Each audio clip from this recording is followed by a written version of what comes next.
every time I provide feedback on writing. These are the mistakes I notice, and these are the reasons why you may be losing marks on CELPIP writing. First thing that you want to look at is the task response. And this is one thing that I see time and time again, and it's annoying to me because everybody does it. And I want to tell you, once you do it, first of all, you're like everybody, so you don't write anything unique. Once you're more unique, you use less common words and phrases as well as structures, you will stand out and gain more marks.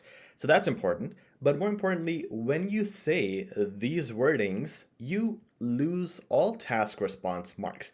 This is what I mean. Let's say the CELPIP writing task 2 question, which gives you two options about building something in your school area. Option A is build a cafeteria. Option B is build a gym.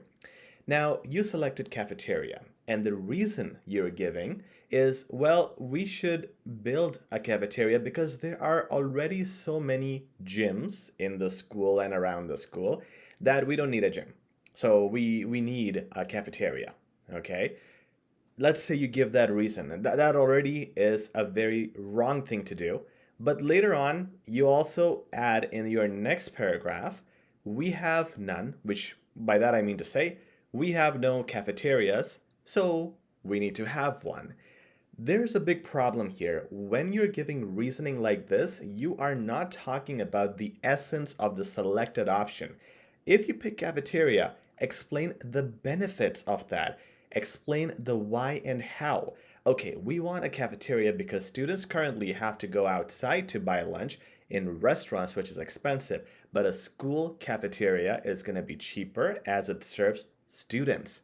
Now, there's the benefit of the cafeteria. It is talking about specifically your selected option. It is not a very general thing. There's so many, so we should not have one. You gotta avoid this reasoning. This kills your task response marks. When you go to body 2, and we'll talk about this later more, you have to talk about the other side and you have to say negative stuff about the other side. So in this case, you would talk about the gym. You would say why it is not a good option, why it is unreliable. So don't just say, well, we already have many gyms, so we shouldn't have one. No, talk about the core problem with the gym. With the gym, there would be distraction. Kids, especially males, might be distracted from classes and eager towards gym, which is going to cause problems in their academics. There you go. You have a problem there. You can talk about gym injuries. So you see what kind of response you have to give should be related to the topic, not just general. There are also general responses sometimes where it's not something you see on the screen here, but it's like a research prove that gyms and schools are not good for students. Now again, that's so general, and these kinds of wordings are so general, they don't talk about the main essence of your option, and you lose marks on task response. So please don't give this kind of reasoning. The next thing is, this is point number 2, salutations. When you miss salutations, guys, in task 1, it is a huge mistake. Huge mistake. You lose marks very quickly. Now, you don't have to do dates or addresses, which is a good thing. These are emails. So you have to start with, in the formal writing, Dear Sir / Madam. You can just put that as is, or you can say Dear Sir or Dear Madam, whatever you like, or Dear Mr. and then name, Dear Miss and then name, whatever you like, okay? But make sure you start with a formal salutation. Finishing is yours sincerely and your full name, please. Full name, please. I beg you. I usually see the first name only, and that is not correct for a formal email. So make sure you get the whole name in there. And of course, in between, you're gonna have your body paragraphs, intro and conclusion as well. Informal, you start with dear, no Mr. Miss, no sir, madam, just dear and the first name. I'm sorry if I sound a little angry here, but it's something I notice in writings a lot of times, and I really want students to fix these issues. So this video is very important to understand the most common issues. You write Mr. or Miss in an informal email, you lose marks. Simple as that. So please don't do that.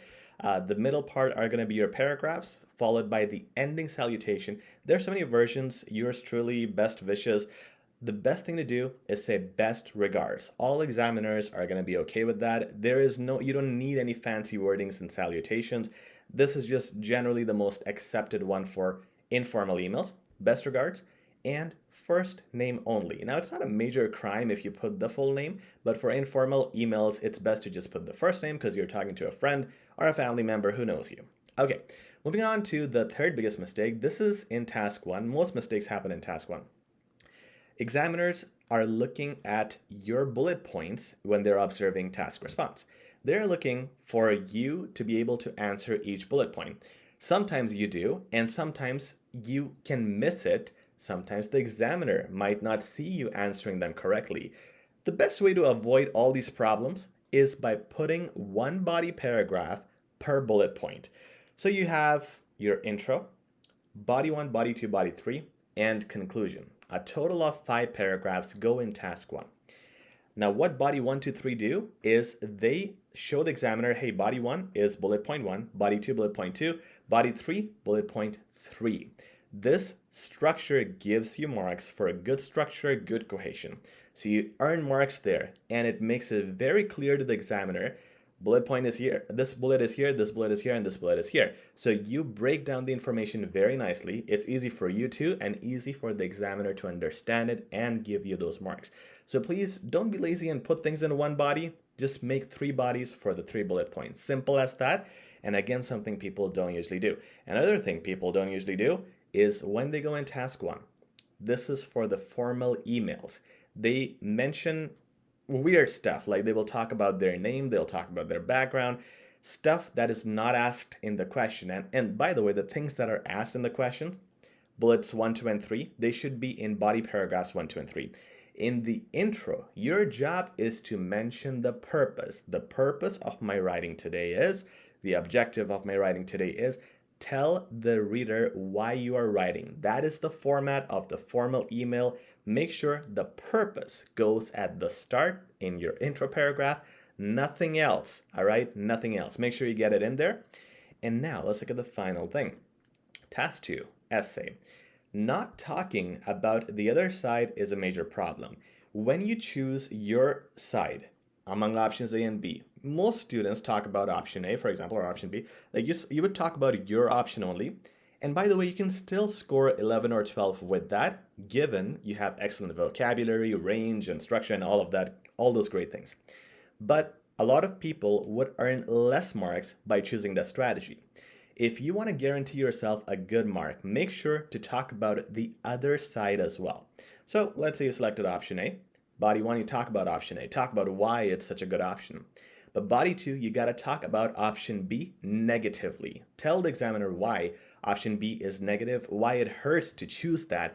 And here you will mention the opposite side. You will use negative words. You will use contradictory words.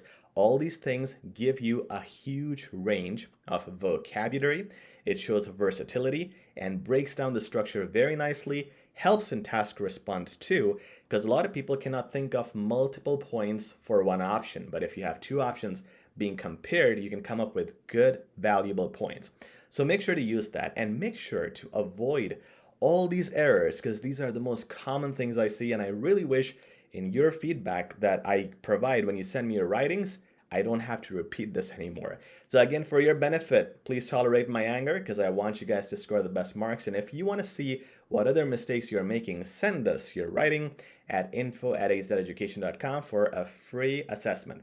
Email is in the description, as well as the access to our 15-hour guaranteed 9+ course. Check it out in the description. It comes with a money-back guarantee, so there is no risk to you at all. If you have any questions, please feel free to comment. Take care.